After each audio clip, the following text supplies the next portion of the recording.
O grupo 2 é formado pelos cátions bismuto, cádmio, cobre 2 e, além deles, também o mercúrio 2, que nós já falamos lá nos ensaios específicos para esse grupo. Apesar dele não estar sendo utilizado nas nossas aulas experimentais, nós vamos demonstrar aqui como é a marcha completa de separação dos cátions do grupo 2, considerando também a presença do mercúrio 2. Então, nós vamos adicionar uma solução contendo a mistura de cátions desse grupo a um becker, cerca de 2 ml de solução.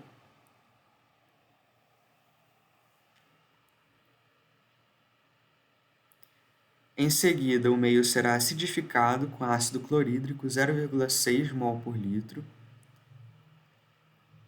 cerca de 2 ml dessa solução. A concentração de ácido para a precipitação do grupo 2 é muito importante, então os volumes utilizados devem ser considerados de maneira um pouco mais criteriosa. Em seguida, nós vamos adicionar a tiocetamida, que é o reagente precipitante desse grupo, uma fonte de sulfeto, cerca de 10 ml de solução. E aí pode-se notar a mudança imediata da coloração do meio por causa da formação de um precipitado, que vai se escurecendo. Isso demonstra que a reação não é imediata, ela está ocorrendo aos poucos. E essa condição não é suficiente para a precipitação completa. É necessário fornecer um pouco de energia ao meio para que a reação aconteça de fato. Então, vamos transferir essa mistura para um tubo de centrífuga de vidro e vamos levar aquecimento em banho-maria. Vocês vão notar que vai ocorrer o escurecimento do precipitado, ele vai ficar preto, e isso vai demonstrar que a reação está chegando ao produto final desejado.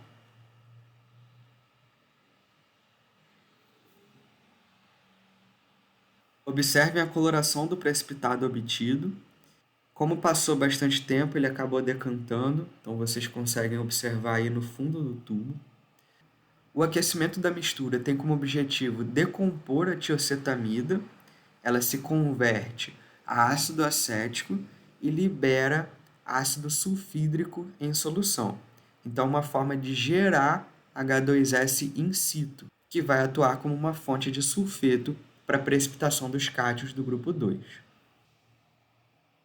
de acordo com as reações que podem ser observadas aí ao lado, formando-se sulfeto de bismuto, de cádmio, de cobre e de mercúrio. Agora nós vamos filtrar essa mistura, passando primeiro o sobrenadante para facilitar a filtração.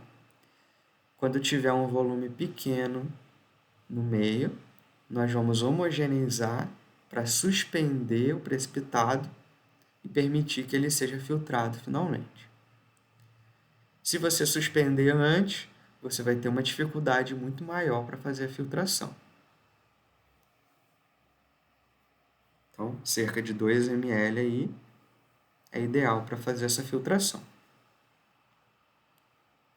Sempre que for possível decantar um precipitado e fazer a filtração do sobrenadante, prefira fazer desse jeito para facilitar o processo. Então, os precipitados foram isolados ali por precipitação, eles estão contidos no papel de filtro.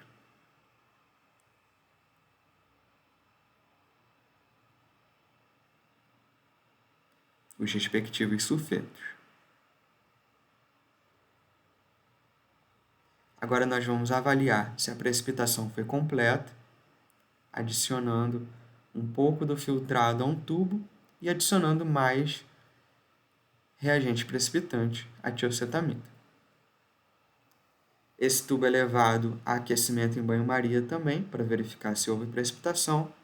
No caso que está sendo demonstrado aí, não aconteceu. Vamos fazer a lavagem do precipitado com cloreto de amônio.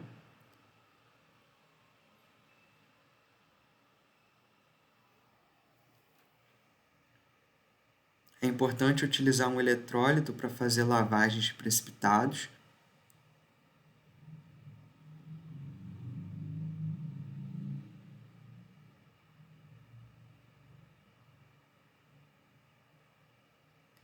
Foi retirado o becker contendo o primeiro filtrado, que não interessa para a gente, e agora vai ser feito o carreamento do precipitado.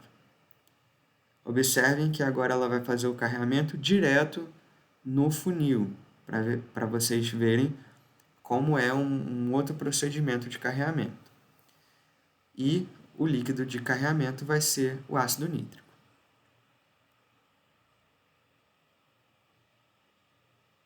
Então, observem como que essa maneira de se fazer o carreamento é um pouco desvantajosa, porque você está sujando todo o caminho do funil que vai ter que ser limpado depois.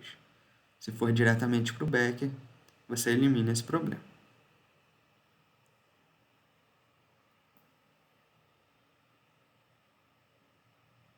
Evitar de gotejar a solução que estiver sendo filtrada ou carreada, né, a mistura, para não haver projeção do que está saindo do funil.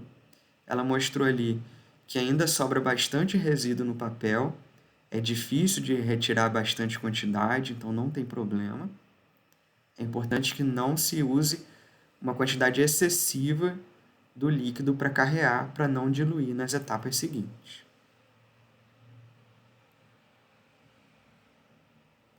Agora um funil limpo, lavado, também um becker limpo, está sendo colocado aí no sistema de filtração para a etapa seguinte.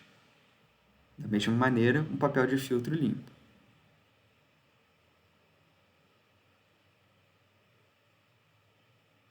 Se o funil estiver molhado, né, é mais fácil de aderir o papel.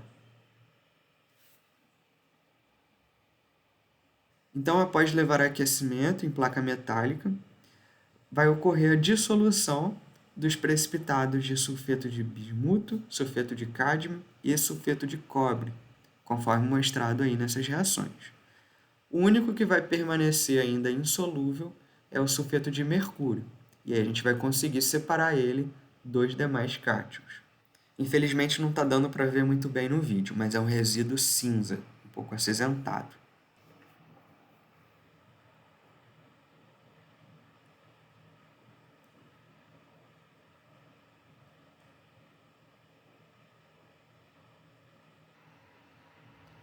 Então a filtração vai isolar o mercúrio dos outros cátions do grupo, enquanto ele fica retido no papel, os outros cátions estão em solução no filtrado.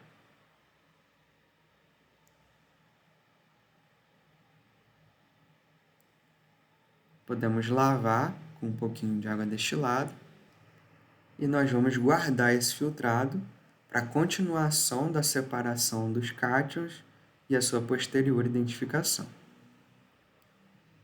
Vamos aproveitar que o mercúrio já está isolado e vamos fazer um ensaio para a caracterização de fato dessa espécie química. Então, o precipitado vai ser carreado para uma cápsula de porcelana. Então, aquele mesmo procedimento, vamos furar o papel de filtro com bastão de vidro e em seguida vamos carrear com algum líquido adequado.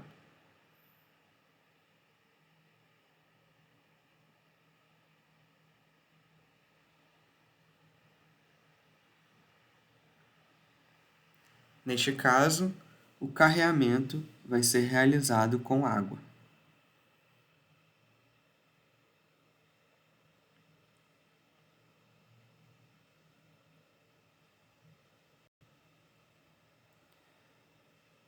O precipitado de mercúrio necessita de uma condição mais drástica para ser dissolvido. Então, nós vamos utilizar água régia, que é uma mistura de ácido clorídrico e ácido nítrico concentrados. Além disso, nós vamos levar a aquecimento também. Então, uma condição bastante energética.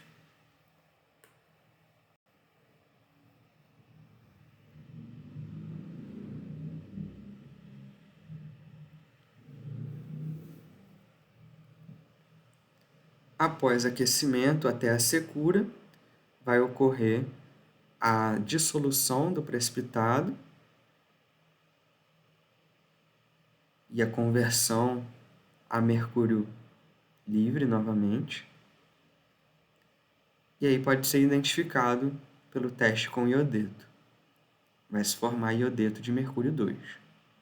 Tem uma coloração alaranjada, meio avermelhada, depende da concentração. Pode ter um tom mais pro rosa também. Aí dá para ver que está bastante alaranjado. Então, identificamos o mercúrio.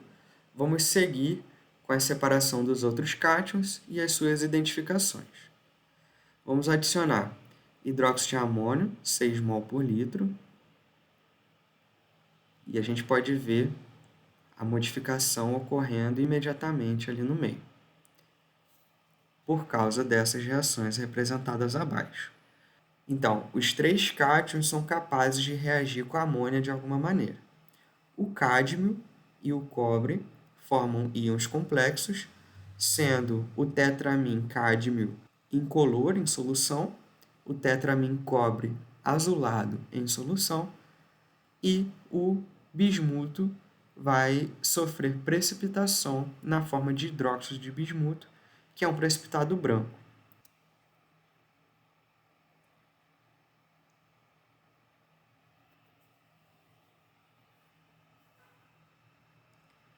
Essa mistura vai ser novamente filtrada para separar o bismuto dos outros 2 cátions que estão em solução. Papel de filtro novo também, limpo. Observem que o filtrado tem uma coloração azul intensa. Isso já indica a presença de cobre ali. Vamos retirar algumas gotas desse filtrado para realizar caracterizações adicionais dessas espécies.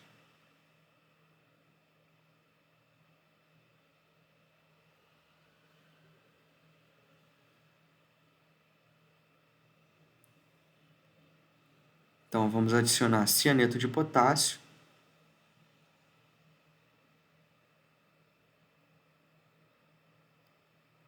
E aí, se for o complexo de cobre, vai ocorrer o descoramento da solução por causa da formação do íon complexo com cianeto.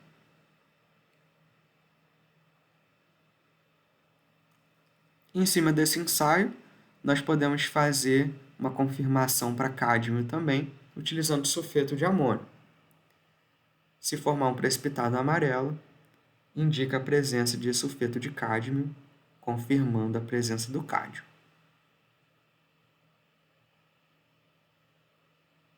Esse ensaio poderia ser realizado diretamente na solução azulada também, contendo o íon complexo do cobre, que não teria interferência. Por fim, vamos confirmar o bismuto ali, no precipitado de hidróxido de bismuto, pelo teste do estanito. Uma pitada do reagente. Hidróxido de sódio, 6 mol por litro. E aí a etapa seguinte seria a adição da solução de bismuto para formar hidróxido de bismuto e, finalmente, o bismuto metálico. Porém, nós provavelmente já temos o bismuto ali na forma de hidróxido. A gente só quer confirmar. Então, nós vamos retirar um pouquinho do precipitado, que já é hidróxido de bismuto, para fazer a reação diretamente com aquele íon complexo do estânio. Se ficar preto, está se formando bismuto metálico, confirmando a presença desse cátion.